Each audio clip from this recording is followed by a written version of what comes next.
Ziad also already on waiting. How's everyone doing? Where's everyone talking or dialing in from actually? It'd be good to get an idea of their geographies. Feel free to say it out loud. Feel free to type it in as well. Hi, Eli.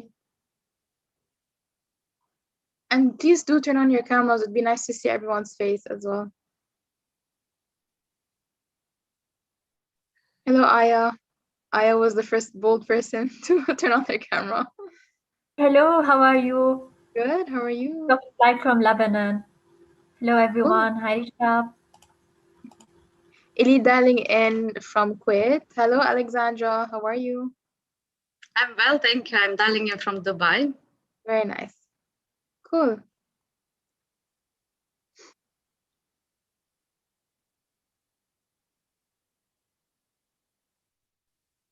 Okay, Elisa, thanks for that. Hi, Lama. Okay.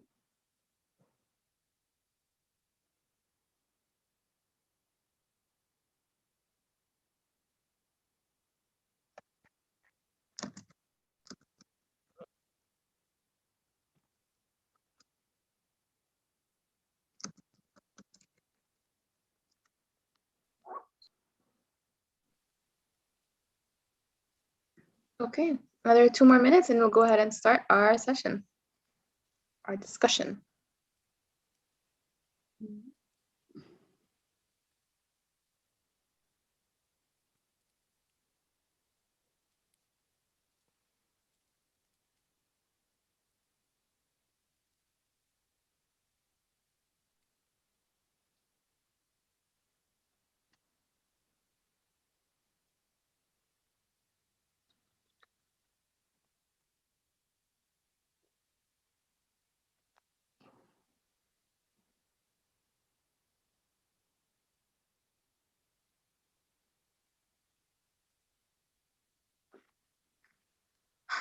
Okay, everyone, let's go ahead and start.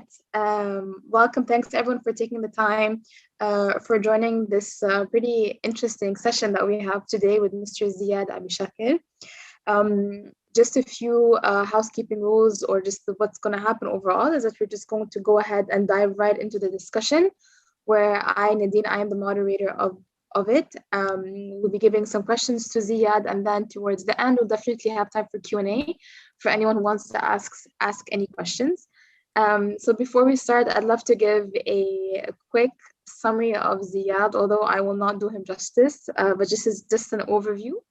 So Ziad Abi Shakir is also known as the Zero Waste Champion, is a multidisciplinary engineer and also CEO of his company, Cedar Environmental, which is a company that specializes in building municipal recycling facilities more on a communal level to go against the grain of centralized recycling plants. Ziad and his engineering team have actually done some really interesting work in tech within the company where they've transformed plastic bags into solid plastic panels used in spaces such as outdoor places to replace wooden and steel panels. And also among his many accolades and achievements, Ziad is a recipient of multiple awards such as the World CSR Congress, the Green Future Leadership, is also named the fourth, is also on the 100 list of global citizens and creative change makers by Good Magazine, which is which is a renowned US publication. So Ziad, on a personal level, I'm very excited to have you. So thanks for taking the time. Do you want to go ahead and share any words before you start? Or we can just start immediately. Yeah, thank you all for participating. It's an honor to be here. I'll be more than happy to answer your questions and share some of the stories and anecdotes that we've been going through for the last couple of years. Great, that's going to be exciting. Okay, great. So given that the topic today is on impact, investment, and sustainability, and we also have several founders of sustainability startups right in our audience, just to start off with, what is impact, investment, and sustainability to you, and how do you think it looks like in the region? Well, listen, the problem with sustainability is that it is not profitable in the immediate in the immediate future. If you want to go into sustainability, you better be very, very patient, because it takes time. And up till now, unfortunately, the corporate world, which owns most of the governments around the world, has been really reluctant in embracing environmental laws. And there is no sustainability, true sustainability, unless you respect environmental laws. Okay?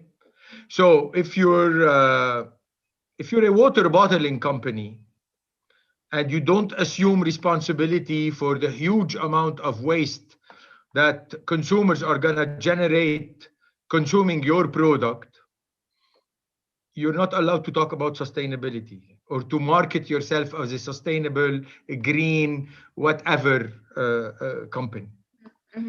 And this has been compounded all over the world. You know, the whole planet is not in a good shape when it comes to environmental performance. Okay, so now what happens is that unless government starts imposing, because they are pressured by the general public, by the consumers, this is where we have the most force and leverage, if you want, as consumers.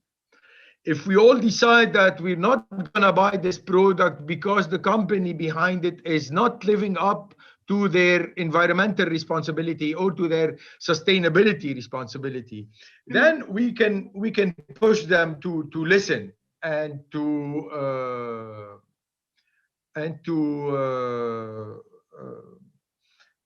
cater to what the general public wants, needs.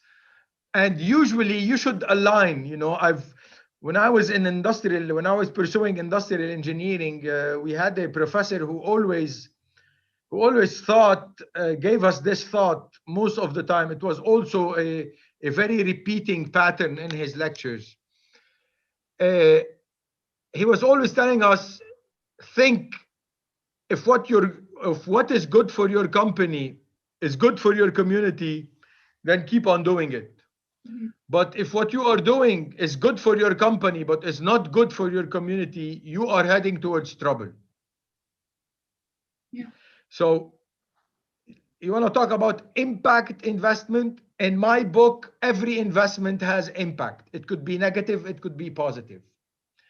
The problem in the region, in this part of the world, which is a really troubled, this is a troubled part of the world. Let's not kid ourselves, okay?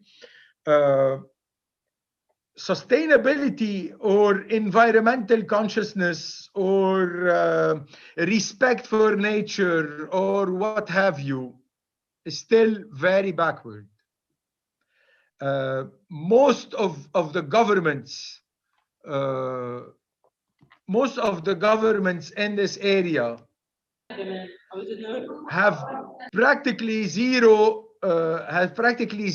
record on environmental vision. I don't want to say, you know, I'm sure there are a few projects here and there, and you know, but it is not tied together in a clear environmental vision, applying policy to alleviate pollution, to protect environment, and eventually, this is what this region needs most, creating jobs and creating economically sustainable, environmentally sustainable activities. Okay? Yeah. Thanks, Ziad, for that. That actually brings me to my point. You're talking about like environmental conscientiousness and how the people need to come together and kind of, you know, stand together to actually materialize this widespread conscientiousness. But oftentimes, you know that there's like a big challenge when it comes to sustainability startups, particularly maybe in recycling, and maybe from what you've experienced, with Senior Environmental is consumer awareness. What are some of the strategies startups can deploy to increase consumer awareness? That yes, they need to recycle and actually be very and action this. What is some advice that you can give? I beg to differ on this point, especially in these times, where we are all connected. Look what we are doing now. We are, 18 people who have never met each other 10 minutes ago. We are all connected now. We all see each other. We are discussing a subject. It could be any other subject. This was not available 5 years ago. Okay? So now what this means that we're all connected. The social media thing has kind of lifted up everybody from all over the world. And now if someone in Congo is doing, I heard about these two guys, they're building small ships from empty PET bottles. So they would go on a river, so they would help the fishermen in their daily fishing expeditions. They're using actual ways to do that. And I'm sitting in Beirut, and now I know about them. And if I found a link, I would put it on my social media, on my Facebook, on my Instagram. And someone in the US, someone in Peru, someone in India, it's gonna be shared. So now the excuse of consumer awareness is no longer. If what you are doing, people are not aware of, it's not their fault, it's your fault.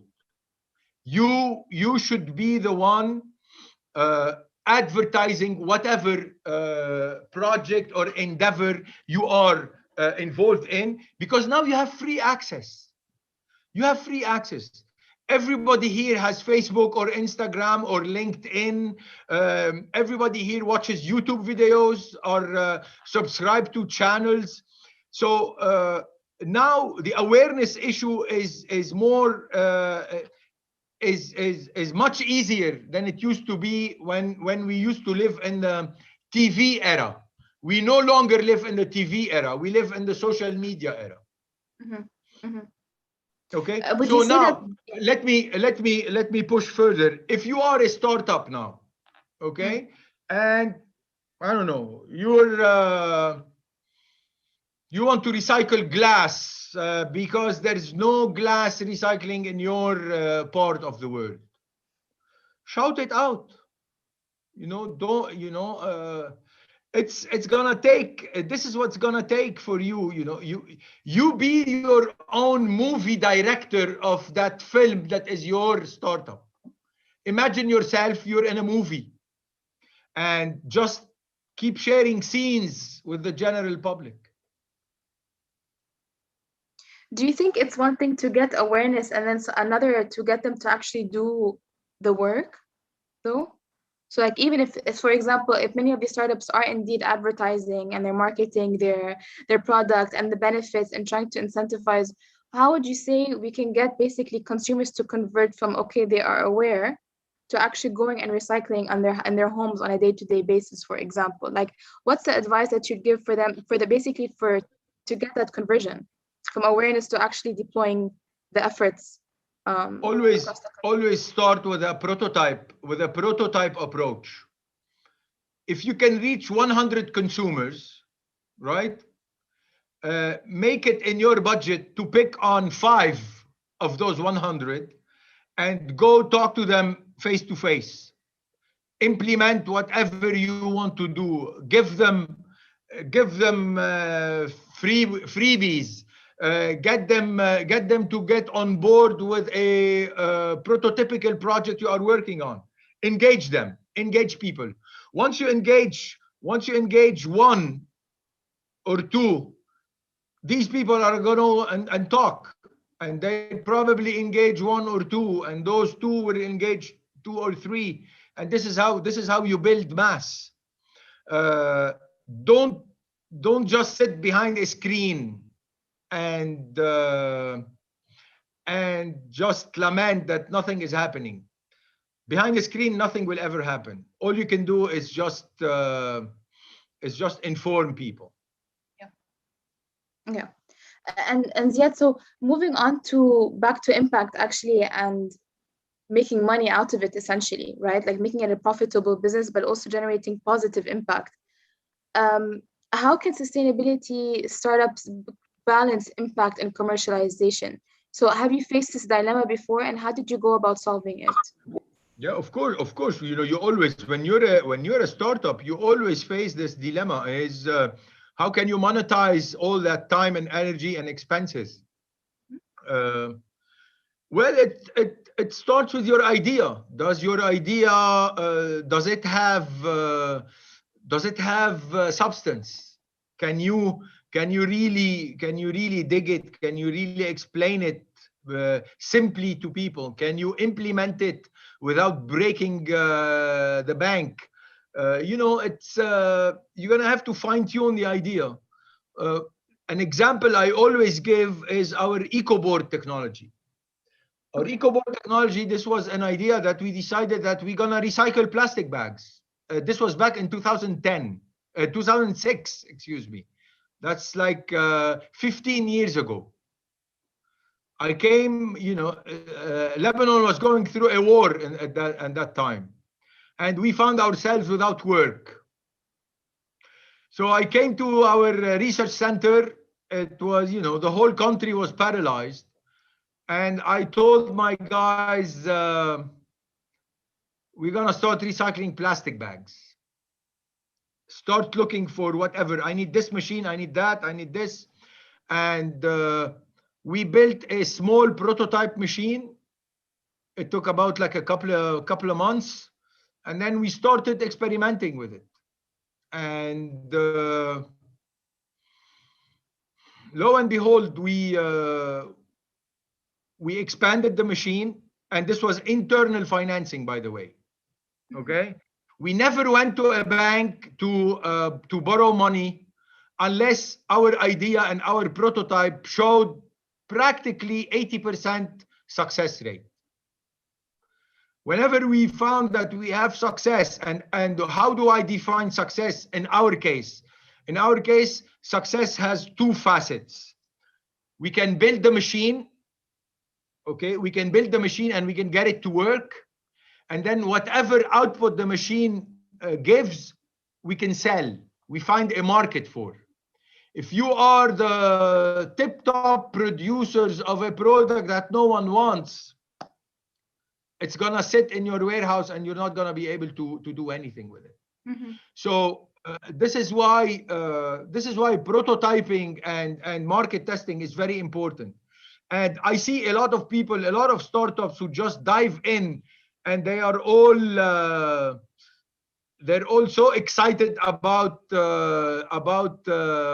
raising funds and raising money and raising capital and what have you, and they have not had their, I call it their shit together. And your shit is your technology and your market accessibility. Okay. So this is how we did it. This is how we did it with compost, by the way. You know, we are practically the only not just Lebanese, maybe Middle Eastern company that makes organically certified compost from municipal solid waste. Everybody thought that this is unfeasible. It can be done. Even in the, you know, I heard this argument so many times. Even in the EU, they don't make compost from municipal solid waste, which is suitable for organic agriculture. But, you know, I'm an environmental engineer. I've been doing this work for 30 years. You know, I know the details. I know the ins and outs, and I know that most of the time, what you read and what is generally dealt with in public is most of it is bogus. Most of it is bogus. Dig deeper. Always dig deeper. Don't believe everything you read. Don't believe everything you see unless you double check everything. Can you give examples of this? How to dig deeper as a startup? Okay, I will continue with the compost idea. So the general myth is that you cannot produce good, clean compost from municipal solid waste. But why? Nobody tells you why. So we had to dig deeper to find out why. Why are they not producing good compost in Europe? Well, because they collect waste using compactor trucks. And since sorting is never 100% accurate anywhere in the world, okay? So if you have the smallest electronic device that by accidentally you threw with your food waste, that batch will end up having heavy metals in it. And since it has heavy metals in it, because you're compacting the waste, then your grading of the compost will be poisonous and you cannot use it for agriculture. So we decided that we're gonna remove this parameter from the equation. And the number one condition we give to municipalities, if you are going to collect your waste, you have to collect it without compacting. So we dug deeper, we understood where this parameter is coming from, and we removed it from the equation. And you can do that with mostly, we have an issue now with eco boards. We produce eco boards from super dirty plastics, okay? And I tell people, don't use eco boards indoor because they are soiled with organic waste still. You can use it outdoor. But now I'm working with another startup and they want to produce clean eco board. So now what we're gonna do is we're gonna wash the plastic after we shred it. We're gonna sterilize it. We're gonna dry it, and then we're gonna manufacture it, and then you can use it indoor.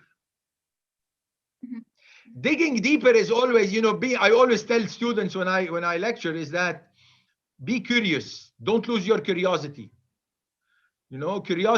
Curiosity is progress. And there's so much value in curiosity. It's untapping answers to questions that you maybe wouldn't have thought of else. Exactly. Very interesting. But people, we live in an era where no one gives a shit anymore about anything. Passionate people are very, very rare. So and most of the people are doing work that they hate. They're stuck in a cubicle somewhere. They're slaves to an end of month salary. And I think the pandemic has changed that. Yeah. People are going gaga about the pandemic. I think the pandemic is the best thing that happened to this planet and to the human race. And eventually history will show that. Very interesting. Very interesting. And that brings me to my second point. Well, my fourth point, I think, when we're talking about sustainability startups specifically, and how many of them are very much trying to embody that they are really trying to bring or channel impact in their products. What would be the best way or a suggestion or an approach these sustainability startups can do to position themselves or to position their impact to investors, especially in the region? Again, it's all about the idea. It's all about the idea. And the idea would come by your curiosity and your passion. If I'm a consultant now and a couple of startups come to me and they say, you've been in this field for so long, what advice would you give us? I would say now, household wastewater treatment, biological wastewater treatment. Everybody knows who Kamala Harris is? Yes. She's the American vice president. 10 days ago, she was in a closed meeting and apparently someone was filming and it got out. She admitted that the next wars, she admitted that the US would go to war over oil. in the past. Now it's on video and everybody can see it, and it's all over the internet. She admitted that the next wars are gonna be wars over water. Okay, so now MENA region, what are we doing with our water treatment? Nothing. It's all we throw everything onto the government programs, and they're doing a horrible job. If you are a startup and you have a chemist on board, biochemist, you have a chemical engineer, you have someone who's passionate about water, think about biologically working wastewater treatment stations on the household level, because that's where the big market is. Okay, the number one obstacle, not a lot of people will pay you for it because they don't care. So you're going to have to find the niche where people care and where people want to treat their water because they want to reuse it, because maybe they have a rooftop garden, or they have a green wall, or they're producing their own food in their own community. Then the combinations become endless. But if I were 19 now and I'm starting, I would not touch solid waste. I would go into biological wastewater treatment. And I insist on biological. And if you need any kind of electric power, use solar. Don't rely on the grid. The grid is the grid using fossil fuel is becoming obsolete in the next decade or so. Mm-hmm. But again, we are in the MENA region. We have sunshine 9 months out of 12 in a year. So combine it. We are building now an institutional composting box relying on solar. You know, we need to blow oxygen inside the box over a 12-hour period. So we're installing solar power, solar PVs to just turn on a fan, and we can put this box anywhere in Lebanon without relying, I'm sure you guys know that our power generation capacities are near zero. shitty levels. Unfortunately. Well, that was very insightful to any of the startups that are close or within the proxy of this domain. It's very interesting, Ziad, for you to share that. Another sector would be single-use plastics. Yep, you have some single-use plastic startups. Yep. Can you elaborate on that? Yeah. Huh? Can you elaborate on that? Those opportunities there? You have some startups in this is now, since 2010. This is my daily bread and butter. All I do is work on single-use plastics recycling. We've created vertical farms using recycled plastics. We've created. Actually, did you give me screen sharing? Yeah. Yes, okay. I did. Yeah, just a second. I'll just brief you. And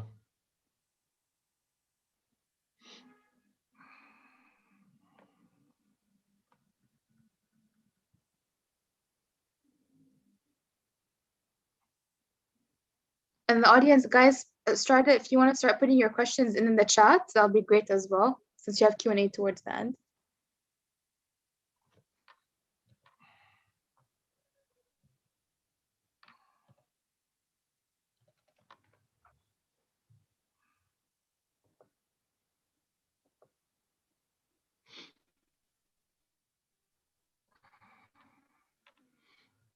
Okay, what are you saying?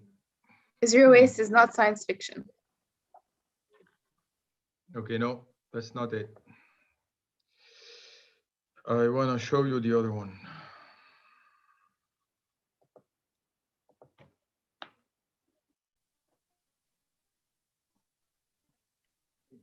Can you see it? Yes, we see. Hello? Yep. We see pictures. of plastic. What do you see? A bunch of plastic waste, right? Yes, correct. Okay.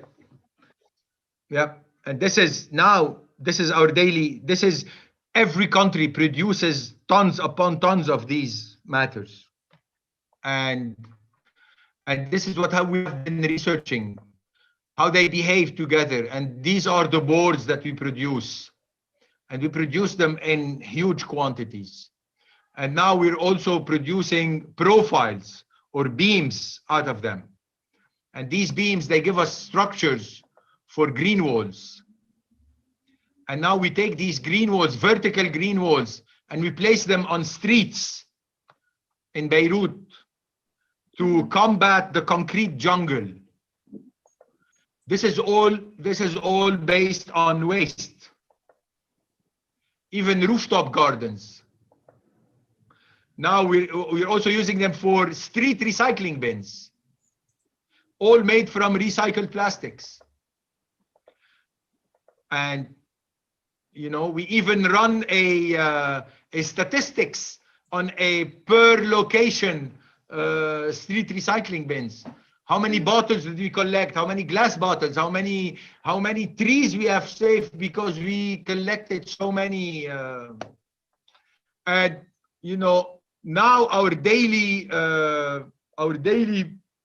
work is setting up rooftop farms or vertical farms. Very nice. By the way, this is the title of a document. It's a 5-minute documentary about planting roofs using recycled materials. It's on YouTube. If you guys wanna check it, you can. And so this is the kind of work we are currently doing. We live in an economic crisis. Our food security is in danger. So we are picking very small spaces, and we're creating vertical farms with them. This is a vertical farm specialized in lettuce planting. This is on a rooftop in a Palestinian camp in Beirut. All these structures are made from single-use recycled plastics. And this is our ultimate goal, is to hopefully